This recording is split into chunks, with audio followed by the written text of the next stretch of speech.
Hi, everyone. This is Dr. Christy Green, and we are going to talk about how ethics and being socially responsible play into business. So, first of all, let's define ethics. These are principles of right and wrong that influence behavior. And some ethical standards are nearly universal, okay, such as the belief that murder is not justifiable. And we're not talking about like self defense and war, okay, but like murder.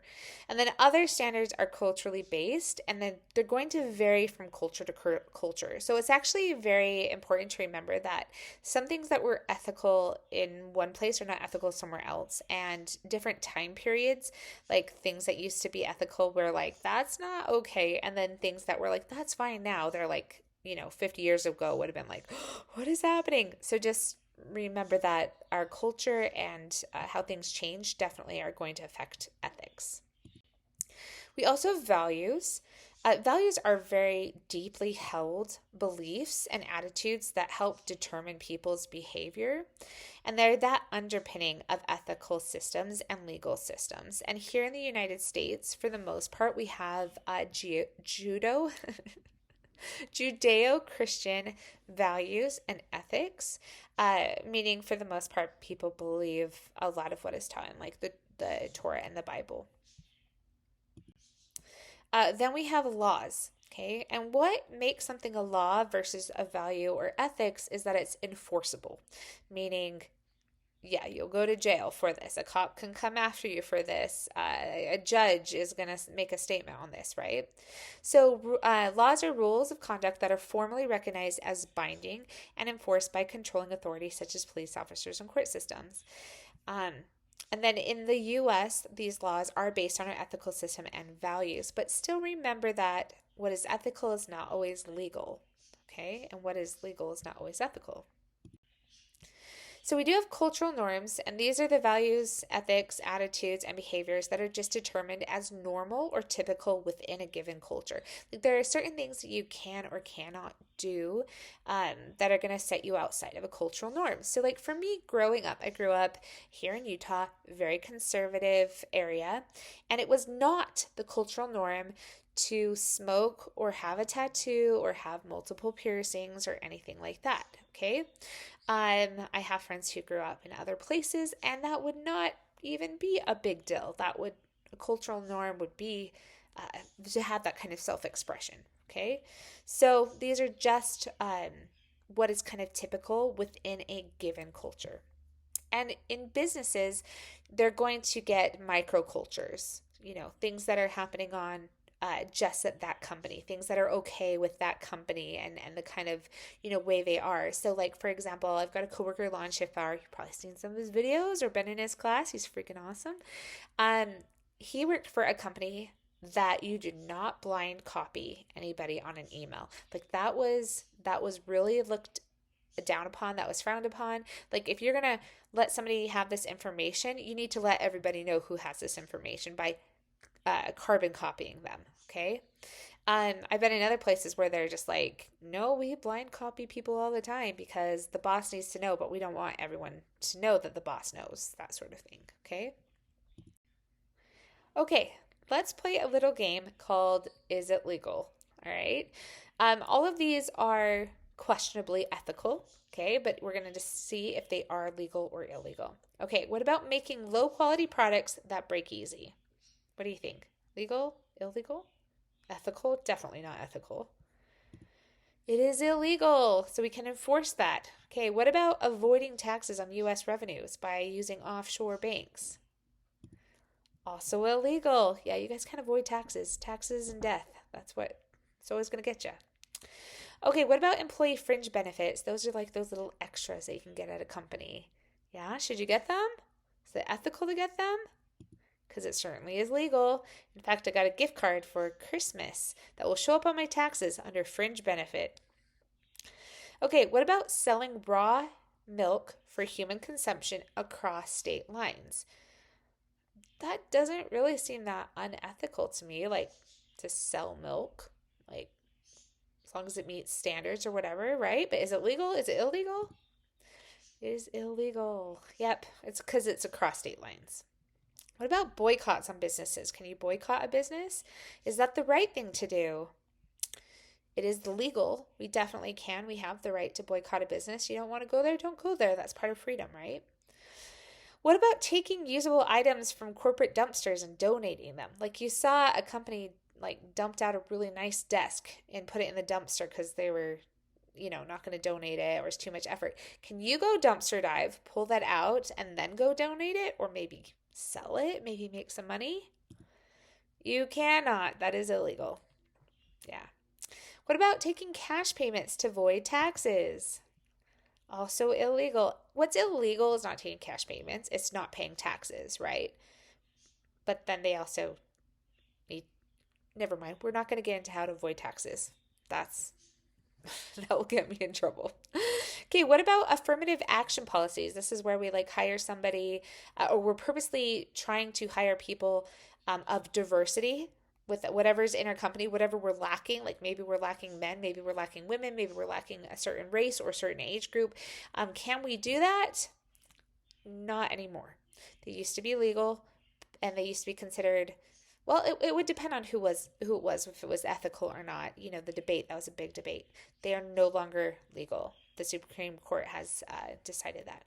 What about accepting bribes? I hope you know that one was easy. Okay. All right. Thank you for playing this game. Okay, so how do we build an ethical culture? Because I'm not going to spend any time trying to convince you that we need to have an ethical culture. If that's not a given, then just skip this module, okay? So ethics come from the top down. If our leaders are not ethical, nobody below them is going to be, because we're going to assume that it's the cultural norm to do whatever they're doing at the top. That's not always the case though, right? But they do set the tone for culture. Also, companies have what are called code of ethics. So some of them are going to be like compliance based. So for example, non-disclosure agreements, like things that say we will do these processes, we will keep these logs for OSHA, and that's all part of the code of ethics, the things that they do. And then some are more integrity based, such as we all agree to talk to each other respectfully, and that we are going to build a culture that of inclusivity, that we appreciate what everybody brings to the table, and that we want to play nicely, and things like that. Okay. Oh, and that we're just honest, that we don't steal from the company, things like that.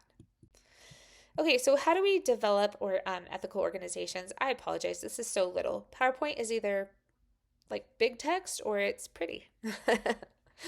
Okay, so one, create explicit values. You state, this is who we are, and you stick with it, and you value those things, and you make decisions and have behaviors that support the values that you say they are. Okay, then we incorporate critical thinking and decision making. We keep using our little brain here. We don't just say, oh yeah, we've always done that, let's just keep doing it. No, look at it. Double check. Is what you're doing still the right thing? We don't just do what used to be done because it was done before. Okay. We want to incentivize ethical behavior. It's not just about punishing unethical behavior, but when you see somebody who does something particularly great or ethical or honest, you want to reward that, okay? And then also we just develop cultural norms that are ethical. Like we don't kind of say, hey, yeah, go ahead and fudge the timesheets. It's fine. I can go on the computer and switch those out for you. I'll let this pass, right? We don't encourage those kinds of things. We kind of say, no, we'll leave the time where it is so it's honest, okay? All right, so there are 7 signs of ethical collapse. So if you see these signs in a company that you're working for, they are a red flag. It doesn't mean 100% that something unethical will happen, but they're just really, really good indicators based on research, based on studies that say these kinds of things lead to unethical behavior. So one is pressure to maintain numbers. When somebody has to maintain numbers, unethical things start to happen. I worked for a company where we had, it was a different college, and the students have to get jobs after coming to our college, and that was part of our funding and part of our accreditation and part of the deal. And so career services was always had a lot of pressure to make their numbers. And one of the guys in career services was found making up data. He was making up jobs for people, or he was being creative right? So if somebody like had gotten a nursing degree and they were working at McDonald's, he was like, "Oh yeah, that's totally a job in your field." And he counted it as a job in their field. Okay? That's not really ethical. Two is fear and silence. So if you are afraid to speak up, that is a big red flag. We should not be afraid to speak up. That doesn't mean to be disrespectful or to trash talk somebody, but like we should be able to say, I have a concern about this and not fear retribution for saying something. I've worked in companies where saying something gets you in more trouble than if you had just let everything else slide. Okay, like, and the other person isn't in trouble, you do because you're the whistleblower. That is not a good culture. That is setting yourself up for lots of unethical behavior, illegal behavior. Okay. Three, a bigger than life CEO, somebody who's like a star, they can do no wrong. Okay. A weak board of directors. We don't have our checks and balances. The yes men, they're just like, go ahead, or yes women. They're just like, yep, do what you want, do what you want. You're awesome. That's not going to get us anywhere either. Okay, conflicts of interest are overlooked and unaddressed. So, like, let's say I work at a company and my cousin works there as well, and they're put on a review board. They're not doing so well, and then I'm on the review board, and I'm like, oh, they're fine. Like, we'll get them there. Like, I have a conflict of interest because they're family, right? Um, or I don't know. There's lots of examples. We want to be careful with that. Also, just thinking we're special. Anytime that somebody thinks they're special, they think the rules don't apply to them. So that's also a sign of ethical collapse. A company thinks it's special or an individual. And then also justification that goodness in some areas atones for evil in others. So it's fine that we dumped all this pollution into this river and killed all the fish because we gave money to the homeless shelter. Not okay. Doesn't make up for it. Okay, so let's talk about whistleblowers. These are the people who report misconduct, and they can report it to different organizations. Maybe it just goes up the chain of command at your company, if it's a big enough company, goes to HR. Maybe it goes to a government body, the SEC or the Bureau of Labor. I mean, like whatever. There's places we can report, right? And the things that they're reporting are things like fraud, overcharging, corruption, health and safety problems. Now, so whistleblowers are protected by the Sarbanes-Oxley Act. It's important to know that you are legally protected. However, that doesn't mean that companies don't get creative and letting somebody go. Like a person who whistleblew during the 2009 housing market crash, they saw the Lehman Brothers going into bankruptcy. They saw that they were cooking their books. They blew the whistle on them. They sent it up the chain. They did everything they could to get their attention on this. And they mysteriously got downsized. That whole department got downsized. Right? So be careful, but just remember ethically, like it's more important to do the right thing. Okay? It also holds CEOs accountable, and then it has better accounting practices and internal auditing that's required by businesses. So regulation was put in place. Okay. We've got Carroll's model for corporate social responsibility, and it's the idea of like these are the different levels of responsibility that a company has to its community. So the bottom is economic responsibility. At the end of the day, that company needs to make money and pay its employees. That's its number one responsibility, and ethically, that is what it is designed to do, and that is what it needs to do. Then it has a legal responsibility. Okay, you have to then make sure that you're meeting all of the legal requirements, paying taxes, reporting work done, all of, not polluting, all those things. Okay. Then we have our ethical responsibility, that extra layer that we say, you know what, even if this is okay or legal, doesn't make it okay. We're going to do better. We're going to be better. And then at the very top is philanthropic responsibility, meaning the companies need to give back to the communities that are supporting them, whether it's financially or through goods or through a service, or whatever it is. But that is at the tip of that. Please remember for the final, Carroll, okay? Carroll's model for corporate social responsibility. You do need to know the theorist. Okay, so the question is it worth it? Should we be ethical? Is it really going to pay off if a company is ethical or not? Are we going to really see a difference? Yes, it is, okay? All right, let me explain why. One, financial benefits. We're going to reduce costs, okay? It costs less to make ethical decisions. You want to talk about like environment? Use less paper, right? That's an ethical decision, and it saves you a lot of money. Have a lot less waste. You're spending less money on garbage and dumpsters and all of that. Okay. Improve efficiency. Um, Attract and retain employees. This is a really big deal, especially in younger generations, that companies are ethical, and especially in terms of like the climate and environment. Okay. And we want to have really good employees. If people feel like it's shady, like they're not going to stick around, right? Because it's just a matter of time until there's a dagger in your own back. It will also avoid fraud and embezzlement schemes, which should save you money, right? Nobody steals from you. Okay, there are also the ethical benefits, reducing the risk of legal issues. We're avoiding fines, lawsuits, jail time. I'm all for avoiding that. And then we want to contribute to social and environmental causes. And then strategically allows for a good reputation and brand loyalty. So then the idea of diversity kind of comes up. And I get that this is a little bit of a touchy topic, especially when we talk about DEI, which is diversity, equity, inclusivity. And there's a lot going out there saying, you know what, it's not legal, it's not ethical, but at the same time, people needed to be given a chance, and they weren't given a chance. And so how do we kind of reconcile that? And I'm going to kind of let that be up to you. But I am going to talk to you about why we want diversity. And I'm not just talking about racial diversity or gender diversity, but that's usually what we think about.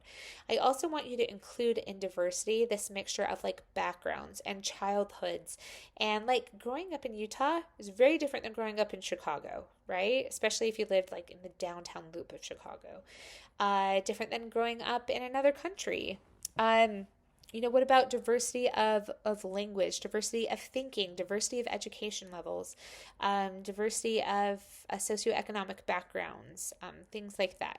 Okay, so there's a diversity of experiences. This person comes in here with this type of with finance experience, and then this person's going to come in with marketing experience, and that's going to be a positive.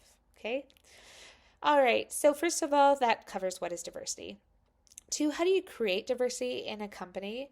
And then how do we celebrate it? Okay. So one of the first things to do is we need to hire for diversity. We need to be intentional in making sure that we have a nice mix of people. The thing is, if everything is the same, then it's the same. You know what I mean? Like it becomes too homogenous. Everybody just like agrees with everybody, and we're not going to get a lot of movement. Okay, so how do we intentionally hire for diversity? And one of the things to do is like put the job opening in a lot of different places. Like don't just, this isn't a thing anymore, but you don't just put it in the Deseret News, right? Like only one small group of people are going to see that. And like very specifically age is going to see that, right? So put it in a lot of different places. Also be aware of the language that you're using, because certain language does lend itself to attracting certain kinds of people. So for example, and again, this is a little bit on the stereotyping end, but just kind of like follow with me. Okay, words like competitive generally appeal to men, whereas a word like collaborative is going to appeal to women. Now, that's not always the case, and sometimes, like generationally, that's going to be different. Some generations like the word competitive, and then others don't. So just kind of keep that in mind. Also, we want to really critically examine our qualifications. So sometimes we like set up these arbitrary rules as to what somebody has to have in order to work for us. And we don't always all go down the same path. Like we all don't just go to college at 18 and graduate by 21 and then get a job that teaches us X, Y, and Z, and then we get our 3 years of experience and our degree, and by then we're ready for management, right? Some people like went straight to work and they develop a lot of skills, and then other people have lots of different paths. Some people have a family and then it's really hard to go back to school. So you need to look at these qualifications. Like here I am in higher ed. I have to have a master's degree at least, okay? Now, what if they said the master's degree had to be from a certain kind of school? Okay, then maybe I'm like not quite as qualified. But does it have to be from a certain school to do a good job, right? And then just know that most minorities and women do often take non-traditional routes to certifications, credentials, and I'm going to add in that education, okay? And then when you have like a hiring committee or the group of people that are hiring, just kind of look at them and kind of figure out like, is there any diversity in this group? And then are there any rules as to who can be on this committee? Because like in higher ed, there was a rule for a while, like that only tenured faculty could be on hiring committees. And a lot of tenured faculty, they'd been at the college for a really long time, and then they were very similar to each other. Does that kind of make sense? So then they hired people that were still similar to them. So you just want to examine these things. They're not right or wrong, but just, again, use critical thinking to figure it out.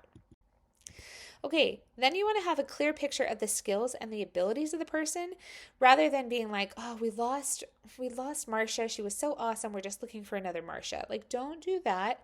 Look at what skills, what kind of abilities you need to have, and look for that. We also want to use predetermined and consistent questions from every candidate, because if we go off book, then sometimes we find out information that we should or shouldn't have found out about somebody, or we're like, all of a sudden, like, people are bonding, and then you're hiring somebody because they like went to the same elementary school as you rather than being qualified for the job. Okay. And then also in that interview, look for competencies, ask for demonstration of skills. It's not uncommon to be asked, like I had to do a teaching demo. It's not uncommon to be asked for writing samples for jobs or portfolios, or show me how you use this computer program, things like that, okay? And then we also want to look at the person's potential, like what could they be in the future, not just who they are now. Okay, so how do we celebrate the idea of differences? Because to be honest, like it's nice when everyone's the same and it's just easy. But we want to celebrate that people are different because of the magic it brings to us. So one, we need to be aware of our biases. Like we all have these shortcuts, and we all have these things in our lives that told us that this was safe and this was dangerous. And we got to be careful with what we've assigned to people. Okay. What beliefs we hold about a group of people. And then just remember that nobody is a sum of all of their stereotypes. Okay. Also, we just want to have a culture of belonging, like let people feel connected and like, hey, you're welcome here, that sort of thing. Speak up when you see something isn't being right, you know. Learn about different ways of doing things. Like we all grew up how to do something one way. That doesn't mean that's the only way to do it or the best way to do it. But we like to think it is because nobody wants to think that they were doing something the stupidest way of their whole life, right? Also, we need to release judgment. So things don't always have to be good or bad. They can just simply be. They can just simply exist. Okay? I don't have to say this person is good or bad. They just are them, right? Like I don't need to quantify every action, every email, every little thing and put it in a category of good or bad. Okay, this kind of says what I said earlier, but accept that what you grew up with is not always the best way. It's just simply a different way of living. It's a joke in my family because we're Argentine, and my cousins always say in Argentina it's much better. There's like a lot of pride there, okay?